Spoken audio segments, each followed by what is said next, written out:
Hi all, Sarah here, wanting to come to you from the mental performance side of the house. Joe and I had the opportunity this morning to listen in on a live stream of Jon Kabat-Zinn speak on mindfulness in this time of COVID-19. And Jon is the founder of the Center for Mindfulness at the University of Massachusetts Medical Center. He also has developed a program. It's a mindfulness-based stress reduction program, 8-week program for providers, training on how to coach people through stressful times. Obviously, this is a little bit of an unprecedented time, and one of the teachings he kind of went into was the idea that sometimes we just need to sit in the unknown and be comfortable, knowing that the future may be uncertain, but we have all the tools within ourselves, as he calls the refuges within yourself, to be able to manage your attitudes and your expectations and your preparedness in order to really show light of how you're doing mentally, physically, emotionally. So what I wanted to do today is just share his idea of sitting with attention in the moment and get you guys doing a little activity of just being mindful with where you're at right now, wherever it may be. And so reminding you that attention, and mindfulness, it doesn't have a posture. You don't need to be sitting, you don't need laying, you don't need to be breathing any specific certain way. In fact, he would rather you stop doing and just start paying attention to how you are being.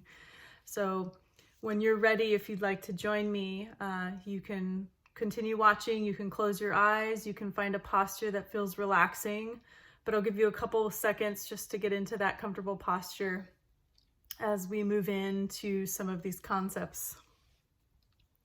So the first one I wanted to talk to you about is related to us as a cohort. Obviously, there's a great deal of excellence within our community. Some of the big words I think of is resiliency, pride, patriotism, intelligence, but to our disadvantage, sometimes that can give us some of those what we call first world problems, things like anxiety, panic, and unease with knowing what we know and knowing what we don't know. So as a species, we're the only species that really is conscious of our thinking. Like, we know that we know we're thinking. And I know that sounds super philosophical, but really no other animal thinks past maybe their next meal or 24 hours from then. And we're thinking years beyond years we've already lived.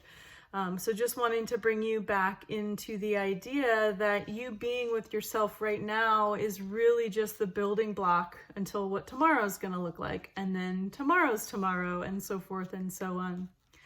So go ahead and just close your eyes and take a moment and just really pay attention to your breath in your chest. Maybe your breath is in your belly. Maybe your thoughts are moving too quickly that your breath actually feels like it's in the mind. But just really honor that and be appreciative of knowing that you do have those senses and those intuitions and feelings. And I want you just to take a moment to sit with that deep thought and try to give yourself some awareness around what you are listening for and what is your body and your mind trying to tell you. Because a lot of times we look outward for advice or coaching, and really some of the answers are inside. We just have to look deep enough and get quiet enough in order to do so. So go ahead and take a couple seconds there.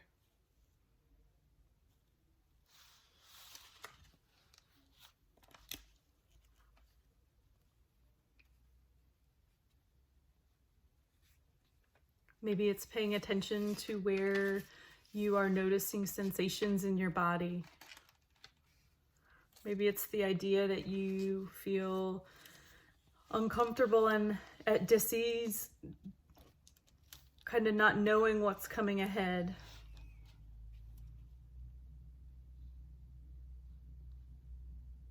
Just know that in this time, there is a freedom in the unknown and in lying what you don't understand. Like, that can be an okay thing. And that circumstances are what they are. It's really just your attitude on how you handle those things. So as much as there might be some physical suffering going on in the world, just bringing back to the things that you have that other people may not have, whether it's shelter, water, family support, a job, finances in place. Just really pay attention to the things that you have in order and become very grateful and appreciative of knowing that at the end of the day, you've worked really hard to build what you have, and there is a community of support around you in order to make sure that you're going to be okay, and that we're all going to see through this and it will pass. And we don't know the extent of how it's going to pass, but it's going to pass. And just allow that every day and every breath is a new beginning to really change that attitude. So I hope you guys have enjoyed kind of toning it down, sitting with attention in the moment, and giving yourself that opportunity to really just ask those deeper questions of just laying, sitting, and listening to what you already know. We'll see you guys soon.